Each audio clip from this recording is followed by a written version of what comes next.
to Out and About Today. I'm Pam Wheeler. We are going to continue with the political talk, but focus on electing more LGBT officials right here. Our next guest is a Victory Fund board member, Rob Sikorsky. Welcome back to the show, Rob. You're always here talking about the Victory Fund. Well, thank you, Pam Wheeler. So, before we jump into the Victory Fund and all that's good there, I want to ask you about the election, which is under 30 days away. Have you decided who you're voting for? Absolutely.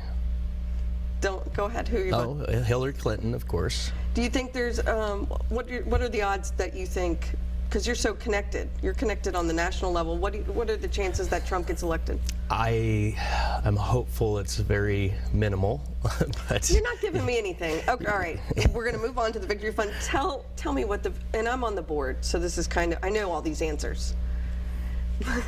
But our viewers don't. So tell me about the Victory Fund. What's the mission?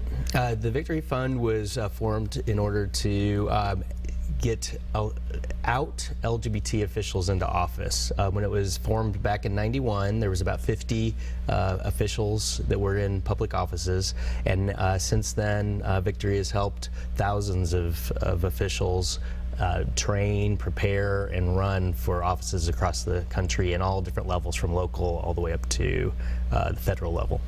And why is it so important to have LGBT elected officials? Well, you need to be that voice in the room. It's great to have friendly LGBT friendly officials, but until you get someone in the room that is actually LGBT, that's when movement has occurred, and we've seen it throughout the history of the Victory Fund, that until you have that voice in that back room, you haven't seen any major movements for LGBT rights in that state.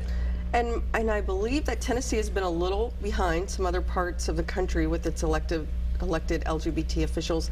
So tell everybody how Victory Fund has helped right here at home. Sure. In 2014, Victory changed its strategy a little bit to focus on states where LGBT rights have been a little slower in coming, and Tennessee is one of those. And we had several candidates last cycle that ran, and Nancy Van Rees is one of those that we were able to help get elected into City Council for District 8. We also have another councilman that's in office here who's out LGBT, and that's Brett Withers. Mm-hmm. We've got another election that will be upcoming, Chris Anderson running for City Council in Chattanooga. He'll be coming up in another election cycle that will be supporting him there. So we're getting folks at the table here locally, which is great to hear, the success stories. Let's talk about this event that we've got coming up next month in November. It's a fun one. It's not cheap. I'll just warn everybody right now, but talk to us about it. Well, that's the intention. It's supposed to be fun. It's supposed to be short, fun, and it's going to be on November 12th. It's called Bubbles and Biscuits. It's a reception. It'll be held at the Country Music, I'm sorry, not the Country Music Hall of Fame, but the George Jones Museum, on Saturday, November 12th from so that's a 12 change. to 2. Yes. It used to be on a Sunday. It's on a Saturday to avoid a Titans game maybe. And that George Jones Museum is on 2nd Avenue? Yeah, that's correct. And it has a great view of the river and things like that? Yes, and there'll be plenty of food and a lot of champagne, and we'll have a couple of special guests there that are already confirmed. We know that the president of Victory will be there, Aisha Moody Mills, who's the first woman of color to head up a large organization of this sort. We've got a picture of Aisha and Nancy Van Rees showing up, and we're going to have some more pictures of the brunch from last year. Oh, fantastic. So it's real important to highlight the value of this. It raises a lot of money. The ticket price is high. It's 100 plus 50. Yes. So it's 150.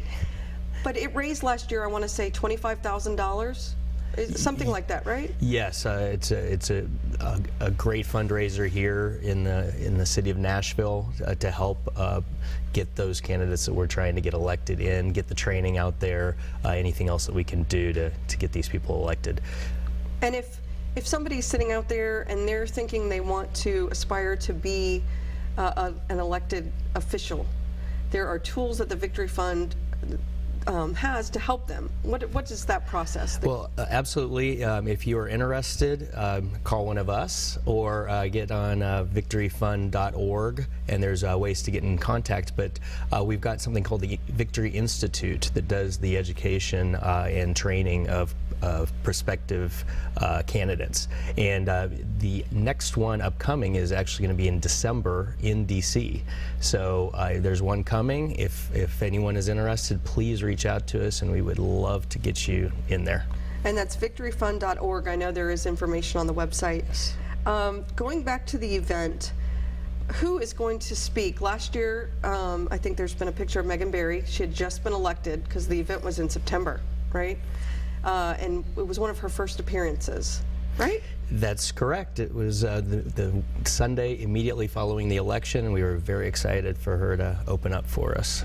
So how is that going to be topped? Will Hillary, this is 1 week after the election, is there any chance of Hillary being there to thank the gays in Nashville? I'm not The request has been holding made. out much Right. hope there. It is going to be interesting because it will be immediately following the national election and the other elections that are going on. So hopefully it'll be a big celebration, or we can all get together and cry, or whatever it is that everybody wants to do. And after that date. I know, that's scary. So who's booked, though? Isn't there one? Yes, we do. We have one elected official that will be there already confirmed, and that's Georgia State Representative Park Cannon, and she's a woman of color that has been serving in the state of Georgia, and my understanding is she's a fantastic speaker. Speakers are definitely. always good. Yes. Okay, so November, what's the date? 12th. November 12th, $150, unlimited mimosas. That's the important I thing. mean, you get $50 worth at least, and then you give $100 to the great organization. Thank you, Rob Sikorsky, for coming back to the show. I'll see you again, I'm sure. All right. Up next, Chuck sits down with Nashville author Greg Howard and takes a look at his new book, Blood Divine. The Entertainment Outlook is next. Stay with us.